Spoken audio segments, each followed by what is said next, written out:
Hi hello அனைவருக்கும் காலை வணக்கம் மக்களே, எல்லோரும் எப்படி இருக்கீங்க? ஒரு வழியாக நம்ம போர்வெல்லை ரெடி பண்ணியாச்சு. ஸோ இந்த பயிர்கள் ரொம்ப பாவம். ஸோ 2 மோட்டருமே இருந்தும் பயன் இல்லாமல் ஆயிடுச்சு. ஓகேங்களா? இப்போ அந்த ட்ரில் மோட்டருக்கு வந்து பார்த்திங்கன்னா கிட்டத்தட்ட ஒரு 13,000 ரூபாய்க்கிட்ட செலவாயிடுச்சுங்க. ஸோ செலவாயிட்டோடனே நம்ம இப்போ ரெடி பண்ணி இதோ தண்ணியை விட்டுருக்கோம். பாருங்கள் எந்த அளவில் தண்ணி வருது. ஸோ இப்போ தான் வந்து நெல் பயிர்களுக்கு உயிர் குத்த மாதிரி இருக்கும்.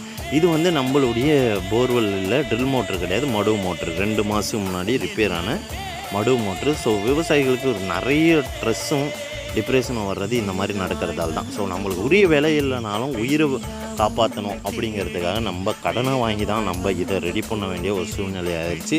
ஸோ நம்ம கடனை பார்த்தோம்னா விவசாயத்தை பார்க்க முடியாது இல்லையா? ஸோ கடன் எதனால் ஆகுதுன்னு இப்போ தெரியுதுங்களா? ஸோ இயற்கையாக ஏதாவது ஒன்று நடக்கும் பட்சத்தில் ஆகுது இல்லையா? ஸோ இதெல்லாம் வந்து எதிர்பார்க்காத ஒரு செலவு தான். ஸோ வீடியோ பிடிச்சா ஒரு லைக்கை பண்ணி விவசாயிகளுக்கு சப்போர்ட் பண்ணுங்கள். தேங்க்யூ.